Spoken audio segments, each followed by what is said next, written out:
Hi guys, I am Nihar Ranjananda. Welcome to my English grammar class. Okay. Today topic is important rules of subject verb agreement. Today we discuss about subject verb agreement.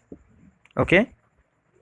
Then now let's look at some important rules related to subject verb agreement. Okay. First one, rule number 1 is, look at here. When every and each come before a singular subject joined by and, the verb is singular. Okay, this is rule number 1. Rule number 1 क्या है? जबकि क्या होता है, every and each, every और each ये दोनों word कब आता है? बिफोर ए सिंगुलर सब्जेक्ट, एक सिंगुलर सब्जेक्ट से पहले आता है तो क्या होता है? द वर्ब इज सिंगुलर, तो वर्ब भी सिंगुलर होता है. ठीक है, समझ गए? जबकि एवरी और ईच एक सिंगुलर सब्जेक्ट से पहले आता है और वो क्या होता है? जॉइंड बाय एंड, और एंड के जरिए वो जुड़ा रहता है, तो वर्ब भी सिंगुलर का होता है. ओके, फॉर एग्जाम्पल अभी देखते हैं, every man and women has the right to vote. Okay, इधर एवरी का इस्तेमाल हुआ, एवरी के जरिए ये दोनों सब्जेक्ट है, सब्जेक्ट 1 मैन और वोमेन सब्जेक्ट नंबर 2, और ये दोनों के बीच में एंड है. ठीक है, क्योंकि ना इधर एवरी का इस्तेमाल हुआ, इसलिए जो वर्ब होगा वो भी सिंगुलर होगा, वर्ब भी सिंगुलर का होगा. ठीक है, तो फिर example 2, each student and teacher was aware of the difficulty. इधर ईच का इस्तेमाल हुआ, इसलिए इधर सब्जेक्ट वर्ब जो है वर्ब भी सिंगुलर हुआ. यदि इधर ईच का इस्तेमाल नहीं होता तो क्या होता? Student and teacher are aware of the difficulty, ऐसा होता. लेकिन इधर ईच का इस्तेमाल हुआ, इसलिए student and teacher was. Each क्योंकि ईच का इस्तेमाल हुआ, इसे इधर वाज हो गया.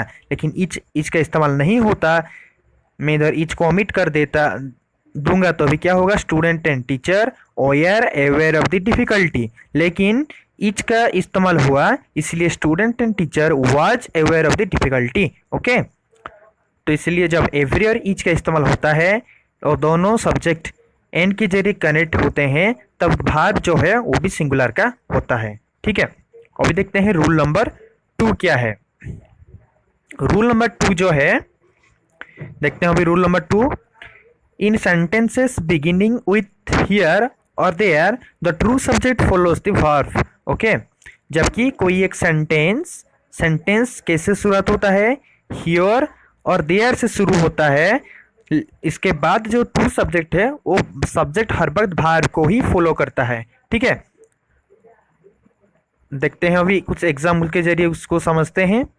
ठीक है, जैसे कि example number 1, there are 4 hurdles to jump. ठीक है, इधर सब्जेक्ट वर्ब दिखेंगे, ये हॉर्डल्स. ठीक है, 4 हॉर्डल्स, कितना हॉर्डल्स है? 4 हॉर्डल्स. इसलिए ये देयर हो या हियर का इस्तेमाल हुआ कोई मैटर नहीं, लेकिन हमको ये देखना है, सब्जेक्ट वर्ब को देखना है. तो ये 4 हॉर्डल्स है, तो ये भी प्लूरल होगा. ठीक है, लेकिन example number 2, there is a high hurdle to jump. इधर एक ही हॉर्डल है, ठीक है, जो कि सिंगुलर है, तो इसलिए इधर इज का इस्तेमाल हुआ. ठीक है, there is a high hurdle to jump. जैसे example number 3, here are the keys. Okay, ये प्लूरल, कीज प्लूरल है. ठीक है, तो जो वर्ब होगा वो भी प्लूरल का होगा. ठीक है, अभी देखते हैं रूल नंबर 3.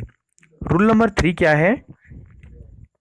रूल नंबर 3 में हमको ये देखना है, several, many, both, few are plural words and take a plural verb. अभी जो मैंने कहा सेवरल, मेनी, बोथ, फ्यू, ये सब प्लूरल वर्ड्स है और ये हर वक्त अपने साथ एक प्लूरल वर्ब को लेते हैं. ठीक है, अपने साथ क्या लेते हैं? एक प्लूरल वर्ब को लेते हैं, जैसे कि सेवरल, मेनी, बोथ, फ्यू. ठीक है, उसको एग्जाम्पल के जरिए उसको समझते हैं. अभी एग्जाम्पल्स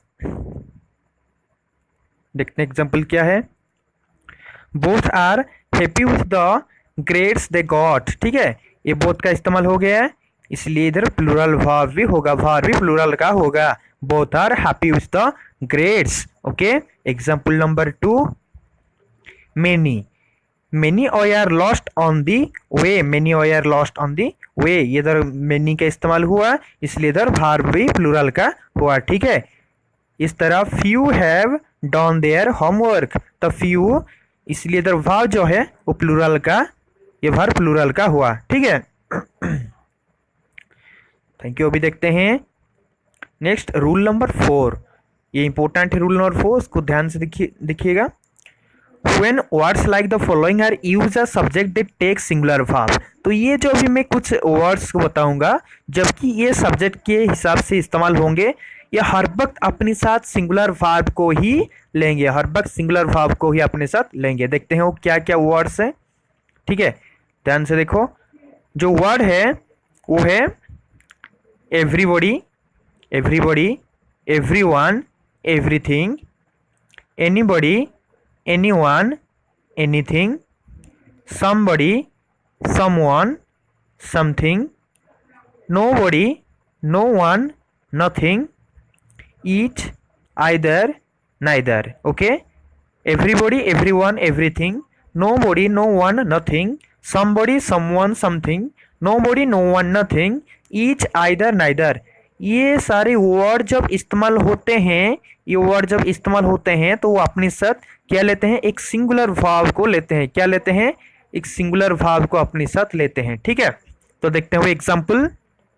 वर्ड याद आ गया, everybody, everyone, everything, the no, anybody, anyone, anything, somebody, someone, something, the nobody, no one, nothing, then each, either, neither. ये वर्ड हर वक्त अपने साथ एक सिंगुलर वर्ब को लेते हैं। ठीक है, तो देखते हैं अभी एग्जांपल, तो एग्जांपल में समझ में आ जाएगा।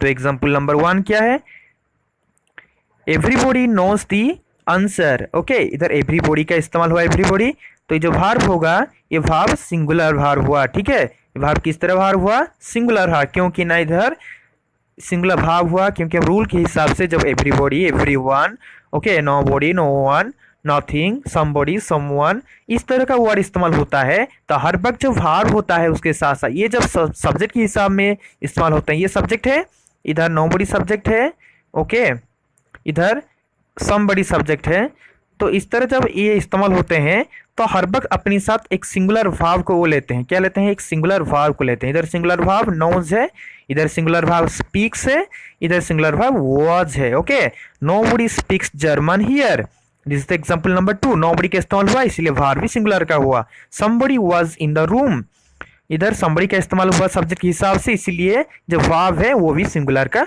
हुआ। ओके, अभी देखते हैं रूल नंबर 5। रूल नंबर 5 क्या है, A subject will come before a phrase beginning with of. This is a key rule for understanding subject. Okay, जबकि एक सब्जेक्ट क्या होता है, एक subject will come before a phrase beginning with of।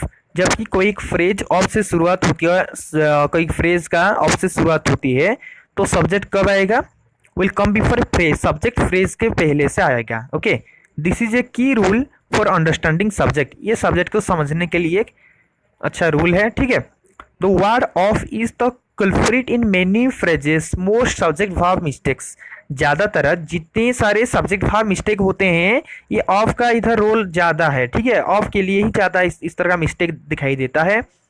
ठीक है, hasty writers, speakers, readers and listeners might miss the all too common mistakes in the following sentence। तो ज़्यादातर राइटर, स्पीकर, रीडर्स और लिसनर जो है वो इस तरह कुछ मिस्टेक वो करते हैं। ठीक है, कॉमन मिस्टेक उनका ये से होता है। देखते हैं मिस्टेक क्या होता है। ठीक है, और इनकरेक्टली क्या इस्तेमाल करते हैं और करेक्टली उसका इस्तेमाल क्या होगा इसके बारे में डिस्कस करेंगे। ठीक है, देखते हैं अभी इनकरेक्टली जब इसे हम बोलते हैं a bucket of yellow roses lend colour and fragrance to the room, तो ये सेंटेंस इनकरेक्ट है। यहाँ कहाँ गलत है, ये जो लैंड है यहाँ गलती है। ठीक है, ये जो वर्ब है ये वर्ब फॉर्म में गलती हुई है। कैसे, क्योंकि ना इधर जो सब्जेक्ट है, सब्जेक्ट क्या है, सब्जेक्ट पहले हमको सब्जेक्ट को समझना होगा। ये बकेट ऑफ येलो रोजेस कहा गया, इसका मतलब हम जब डिटरमाइन करेंगे वर्ब सब्जेक्ट को देखकर डिटरमाइन करें। Subject A bucket of yellow roses मतलब एक बकेट में कुछ येलो रोजेस है, लेकिन उसको यूनिट एक ही यूनिट का है ना, एक है, इसीलिए उसको ये सिंगुलर है। ठीक है, a bucket, this is the verb. तो हमको भी ये भाव, sorry sorry sorry very sorry, this is the subject, singular subject, तो हमको भाव को भी सिंगुलर लेना होगा। ठीक है, तो इसलिए लैंड नहीं होगा, क्या क्या होना चाहिए इधर, लैंड्स होना चाहिए। ठीक है, तो करेक्ट क्या होगा देखते हैं, ये इसीलिए गलत है। तो जो सही है वो क्या है, जो सही है वो है ए bucket of yellow roses lands. Okay, A bucket of yellow roses lands, इसके बाद जो सेंटेंस है आगे वो लिखा जाएगा। ठीक है, क्योंकि ना ए बकेट ऑफ येलो रोजेस, ठीक है, bucket lands but not roses land, इसका मतलब बकेट लैंड्स, बकेट का संबंध लैंड्स के साथ रहता है। इधर जो सब्जेक्ट है ये है बकेट, ओके, वर्ब लैंड के साथ उसका संबंध रहता है, लेकिन नॉट रोजेस। रोजेस को दिखकर हमको ये सब भाव को डिटरमाइन नहीं करना चाहिए, हमको किसको देखकर, बकेट, ये जो बकेट है इसको देखकर इसको डिटरमाइन करना चाहिए। ठीक है, तो सब्जेक्ट का कौन सा पार्ट को हमको ध्यान में रखकर भाव को डिटरमाइन करना चाहिए, ये हमको चुन लेना चाहिए। ओके, देन अभी देखते हैं रूल नंबर 6। क्या देखते हैं, रूल नंबर 6। रूल नंबर 6 क्या है, when subjects are joined by words such as either, not only, the verb must agree with the closer subject। Okay, जबकि कुछ सब्जेक्ट, जो सब्जेक्ट एक दूसरे से जुड़े रहते हैं, कुछ वर्ड जैसे कि नाइदर, आइदर, ओके, और नॉट ओनली, तो उस तरह वर्ड से जब सब्जेक्ट एक दूसरे से जुड़े रहते हैं, नाइदर, आइदर और नॉट ओनली से, तो क्या होता है, तो verb must agree with the closer subject. जब वर्ब को डिटरमाइन करेंगे उसका पास वाला सब्जेक्ट को देखकर ही हमको वर्ब को डिटरमाइन करना चाहिए। ठीक है, क्या क्या वर्ड कहा मैंने, नाइदर, आइदर और क्या, और नॉट ओनली। ठीक है, अब देखते हैं एग्जाम्पल, अब देखते हैं एग्जाम्पल नंबर 1। एग्जाम्पल नंबर 1 में आपको कहा गया, ओके, अभी देखते हैं जो एग्जाम्पल है। तो एग्जाम्पल में आइदर, ठीक है, एग्जाम्पल नंबर 1, आइदर की बात मैंने अभी कहा, either the man or his wife knows the answer. तो इधर नोज कहा गया, नोज क्या है, नोज एक सिंगुलर भाव का सिंगुलर भाव है। ठीक है, क्योंकि आइदर और का इस्तेमाल हुआ, इसलिए जो भाव है वो भी सिंगुलर का होगा। ठीक है, नेक्स्ट देखते हैं example number 2।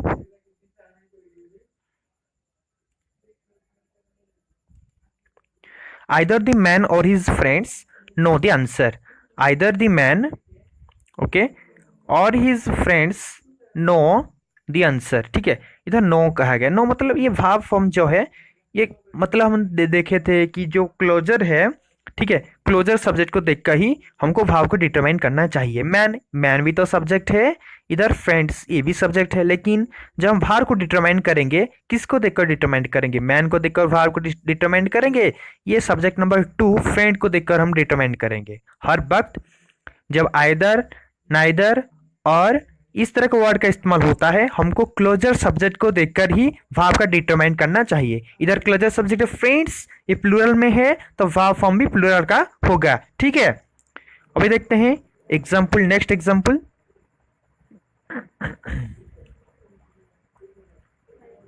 Either the children or the man knows the answer. इधर आइदर का इस्तेमाल हुआ, ठीक है, लेकिन आइदर का इस्तेमाल हुआ, लेकिन इधर दो ठो सब्जेक्ट है, सब्जेक्ट नंबर 1 चिल्ड्रेन और दूसरा सब्जेक्ट जो है वो है मैन। ठीक है, दूसरा जो है वो मैन। ये दोनों सब्जेक्ट में से भाव के पास में कौन सा सब्जेक्ट है, भाव के पास में मैन है, जो कि सिंगुलर है। ये प्लूरल है, कोई बात नहीं, लेकिन भाव का पास में जो सब्जेक्ट होता है वो सिंगुलर का होता है, तो वर्ब का फॉर्म भी सिंगुलर का होगा। ठीक है, इसलिए either the children or the man knows the answer. Okay, अभी देखते हैं rule number 7।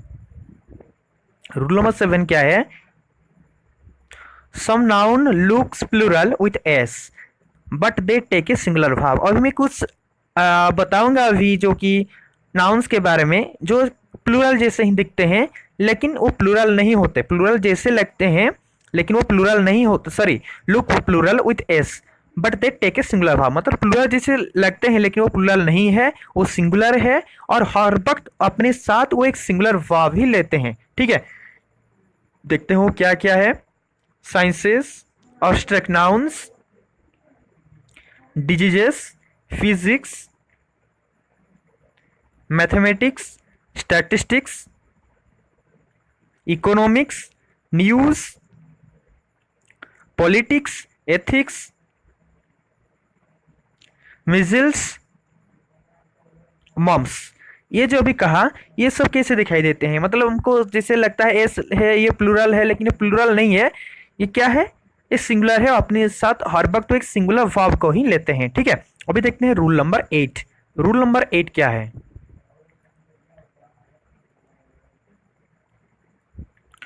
When a plural noun denotes some specific quantity or amount that is considered as a whole, the verb is generally used in singular form. Okay, जबकि क्या होता है, plural noun का इस्तेमाल होता है। Plural noun denote some specific quantity, plural noun कुछ specific quantity को डिनोट करता है और कुछ अमाउंट को वो शो करता है, दिखाता है, that is consider as a whole, जो कि जिसको कि वो होलली कंसिडर करता है, एक होल वो उसको वो बताता है। तो verb is generally use in singular, जो वर्ब का इस्तेमाल होता है वर्ब सिंगुलर का होता है। वर्ब कैसे होता है? सिंगुलर का होता है। ठीक है, वर्ब का इस्तेमाल हम सिंगुलरली करेंगे। ओके, लिखने की कोई जरूरत नहीं, वो पता है, और छोड़ो।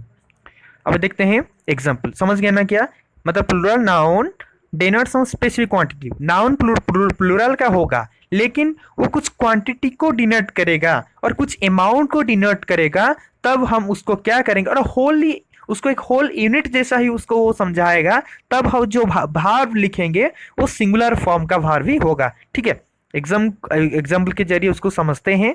देखते हैं एग्जाम्पल नंबर 1 क्या है। ठीक है, एग्जाम्पल नंबर 1,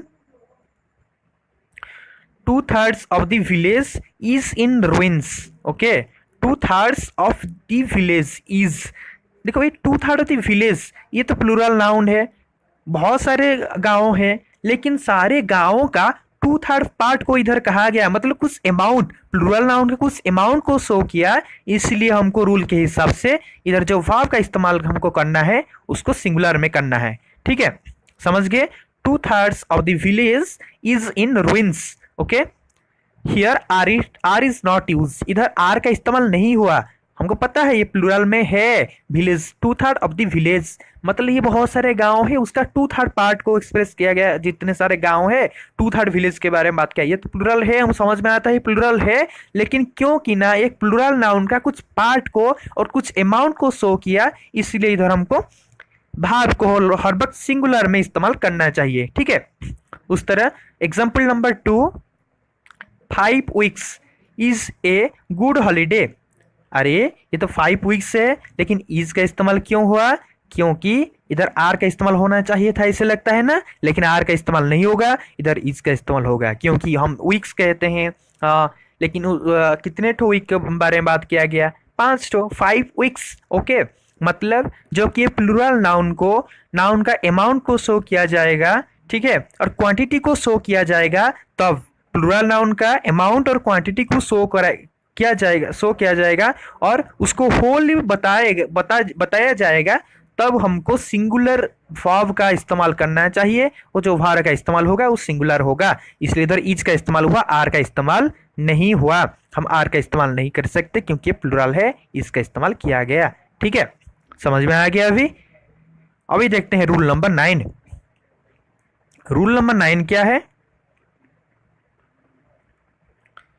रूल नंबर 9 में हमको ये समझना है, generic references with the require plural verb. Okay, generic references को हमको देखना होगा, कुछ जेनरिक चीज़ों को हमको ध्यान में रखना होगा। ठीक है, उसके साथ साथ जो कि एक प्लूरल क्या रिक्वायर करता है, प्लूरल वर्ब का रिक्वायरमेंट वो करता है। ठीक है, जैसे कि एग्जांपल देखते हैं, जेनरिक रेफरेंसेस। ठीक है, एग्जांपल देखो, एग्जांपल नंबर 1, पहला एग्जांपल जो है वो क्या है? The rich are not always happy, the rich are not always happy, इधर रिच आर इस्तेमाल हुआ। ठीक है, क्योंकि ना द रिच, जब ये रिच कहा गया तो ये सारे जितने सारे रिच सेक्शन है सबको समझाया, ठीक है, रिच, इसलिए प्लूरल भाव जो इस्तेमाल हुआ ये जेनरिक रेफरेंस किया है, ठीक है। तो इसलिए भाव जो है भाव प्लूरल का हुआ, समझ गए। जब मैं कहता हूँ द रिच, जितने सारे अमीर है, तो ये द रिच जो है एक ही अमीर को नहीं समझाया, यह सारे अमीर को समझाया, ठीक है। द रिच मतलब सब अमीरों को ये रेफर किया, इसलिए the rich are not always happy, इधर रिच के साथ साथ आर का इस्तेमाल हुआ, समझ गए। अभी नेक्स्ट देखते हैं two, example number two, the young like to listen to loud music, okay. जो यंग होते हैं, जो युवा लोग होते हैं, उनको लाउड म्यूजिक सुनना, आवाज वाला म्यूजिक सुनना अच्छा लगता है, पसंद उनका पसंद है, ठीक है। जब मैंने कहा दो यंग, इधर लाइक हुआ, लाइक क्या है, लाइक्स, लाइक और लाइक्स, ओके। एस एस जब लगता है सिंगुलर नंबर में एस और एस लगता है, लेकिन ये भार्ब का प्लूरल फॉर्म है, लाइक, ये इधर लाइक है भार्ब, तो भार्ब का ये प्लूरल फॉर्म है, ठीक है, सॉरी वेरी सॉरी, हाँ प्लूरल फॉर्म है, जैसे सिंगुलर फॉर्म होता तो लाइक्स होता। तो यंग जब कहा गया, ये सारे यूथ को समझाया, ठीक है, सारे यूथ को ये समझाया, इसलिए सारा यूथ को समझाया, इसी द प्लूरल वर्ब का इस्तेमाल हुआ, ओके। नेक्स्ट देखते हैं example number three. Example number three में क्या आता है, the old hate loud music, the old hate, इधर भी आपको समझना चाहिए, द ओल्ड जब कहा गया, the old hate loud music, old इसका मतलब जितने सारे ओल्ड है, जितने सारे बूढ़े लोग हैं, सबको समझाया ये, ठीक है, सबको रेफर किया। The old hate loud music, old hate जो है ये वर्ब है, ये क्या है, वर्ब फॉर्म है, किस तरह वर्ब है, प्लूरल वर्ब है, ठीक है। The old hate loud music, ठीक है, सिंगुलर वर्ब होता है हेड्स होता, ठीक है, क्योंकि ना दी ओल्ड जब कहा गया, ये सारे ओल्ड सारे बूढ़े लोगों को समझाया, इसलिए इधर किसका इस्तेमाल हुआ, एक सिंगुलर वर्ब का इस्तेमाल, सॉरी एक प्लूरल वर्ब का इस्तेमाल हुआ, हेट, ओके। उस तरह और एक example, the English are distant and the French are humorous, okay. इधर जो इंग्लिश थी, इंग्लिश इसका मतलब जितने सारे अंग्रेजों है सबको समझाया, द इंग्लिश, इसलिए इधर प्लूरल वर्ब का इस्तेमाल हुआ, ये जो वर्ब है ये प्लूरल फॉर्म का वर्ब का इस्तेमाल हुआ। उस तरह द फ्रेंच आर ह्यूमरस, तो इधर जो वर्ब है ये भी एक प्लूरल वर्ब है, ठीक है, द फ्रेंच आर ह्यूमरस, तो वर्ब भी प्लूरल है, समझ में आया। अभी देखते हैं, तो ये सब जेनेरिक रेफरेंस था। अभी रूल नंबर 10 देखते हैं।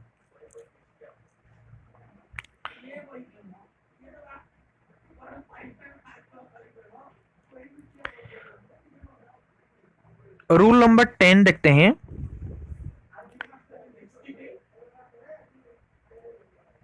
Also this scheme is followed with book titles and names of sciences, okay. तो ये जो स्कीम है, एक बुक का टाइटल्स के साथ साथ रहता है और नेम्स ऑफ साइंसेस, कुछ साइंसेस का नेम के साथ रहता है। अभी देखते हैं उसका एग्जाम्पल देखते हैं, बुक के साथ साथ कैसे इस्तेमाल होता है, ठीक है, पुस्तक के साथ उसका इस्तेमाल कैसे होता है, एग्जाम के जरिए हम समझते हैं। तो देखो, the Arabian Nights is an amazing book, okay. The Arabian Nights is, ये नाइट्स प्लूरल है, हम आर का इस्तेमाल करते हैं, ऐसे सोच रहे हैं क्या, ऐसे नहीं होगा। द अरबियन नाइट्स एक बुक का नाम है, ठीक है, द अरबियन नाइट्स एक बुक का नाम है, इसलिए इज, तो ये भी सिंगुलर है सब्जेक्ट, तो वर्ब जो है वो भी सिंगुलर वर्ब होगा, ठीक है। तो ये एक अमेजिंग बुक है, एक बुक का नाम है अरबियन नाइट्स, तो वर्ब भी सिंगुलर होगा। उस तरह physics is difficult, is a difficult subject, क्या कहा गया, physics is a difficult subject, ठीक है।